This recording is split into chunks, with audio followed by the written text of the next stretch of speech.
Hi, it's me, Tracy, your literary companion. It's good to see you. And if this is your first time here, welcome.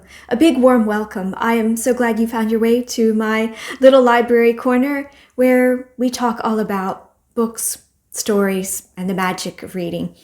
Lately, I have been receiving this question. How do you read so much? How do you read so many books? We live in a world where we count everything. Steps, emails, how many messages we can get through in a day, and even how many books we read in a year. Somewhere in all of that counting, reading, this tender, personal act becomes one more thing that we measure. So grab your cozy cup and let's talk about reading. Not about the count, but about the connection and keeping the reading magic alive. So I have been receiving this question off and on, and from those who are new to the channel, how do you read so much? It's a kind question, really, and I appreciate the curiosity about me, my life, and not least my reading. But it has had me reflecting. Do we sometimes forget what reading really is? Reading isn't just about turning pages or ticking boxes off a list. It's a quiet moment, a practice even, when and where words find us and meet us right where we are. I thought I would share about the process behind my reading, but also highlighting the magic of reading. I do read a fair bit, about 8 to 10 books per month, sometimes 12, including fiction, nonfiction, poetry, manga, books for my Japanese cultural studies that I'm doing this autumn. It can vary, but it's never about the numbers. And I'm really not a fast reader, honest, I'm not. Each month I make a flexible reading plan based on curiosity, not a strict TBR, and that's why you don't see me doing TBR videos. Most of my reading comes from the library, and sometimes I'm on a waiting list or waiting for something to arrive by library interloan. And I line up books for personal reading projects, which are also often from the library. I read every day. It can add up to 2 to 3 hours, sometimes spread throughout the day, but I usually read mostly in the evenings. I also like to add reading into tea breaks, for example, whenever I can. Working from home, I don't have children or grandchildren, but I'm a cat mama. Being at home offers me some flexibility, which I understand that not everyone has, but I am grateful for that. Still, it's not about time so much as consistency and connection to the reading and falling in love one book at a time. In the book community, it's easy sometimes to get swept up in the numbers, the reading challenges, page goals, book counts, and that is fine if it brings happiness and motivation. I know it does to many.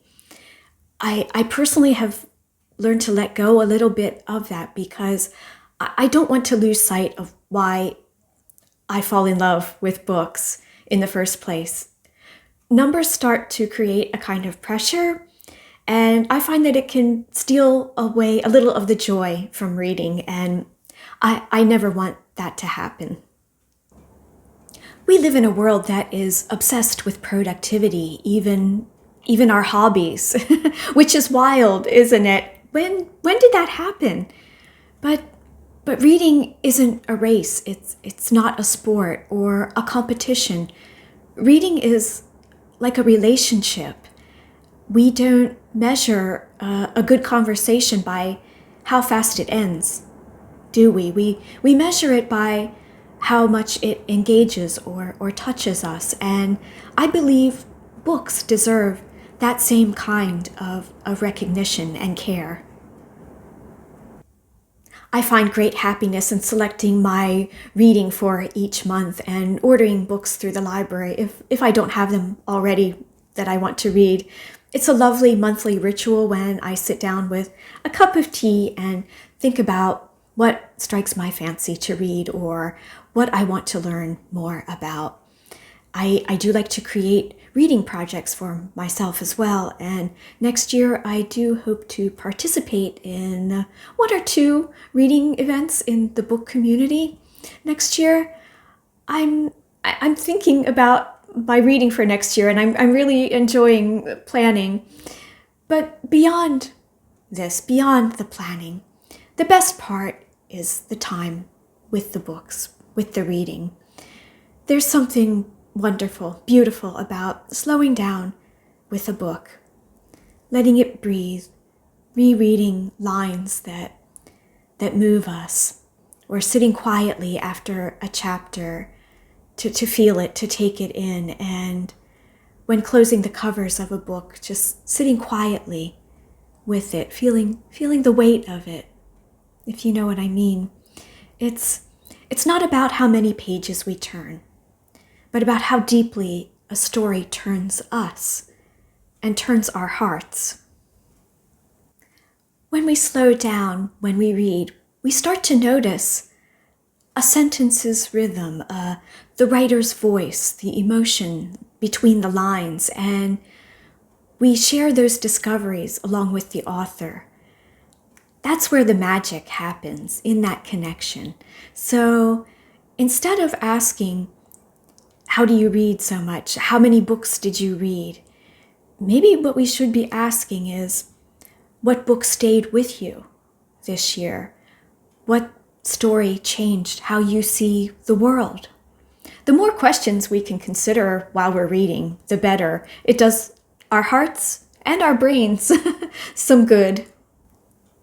If you are feeling behind or even guilty about your reading pace or how much you read, or maybe feel that you don't read, please don't. You are not behind.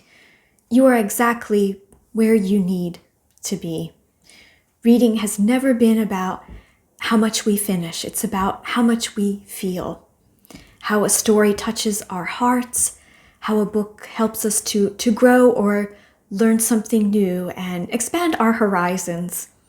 So let's slow down, revisit our favorite books, savor our stories. The heart of reading isn't in the count. It's in the connection and the spark of joy and magic. This rainy day has been perfect for a chat about reading. I'm getting some new lighting soon, so that will help our time here in the library corner. Thank you for being with me on this very gray day.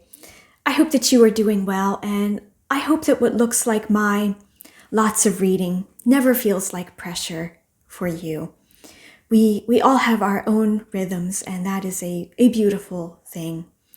Whether you are a planner or a mood reader, I love sharing what I read, and I hope it sparks something for you, some insight or inspiration, or just adds a touch of magic to your day. Please share in the comments your thoughts and experiences. Are you a mood reader or a planner, or maybe a little bit of both? And what book has stayed with you so far this year? What has been a story or a book that has touched your heart or helped you learn something new?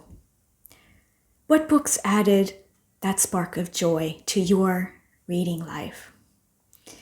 If this little heart-to-heart resonated with you, please like, subscribe, or share this with a fellow reader friend who maybe could use a gentle reminder to slow down and savor the magic and read with the heart. Until next time, I wish you much love and many blessings and happy reading. I will see you again here very soon.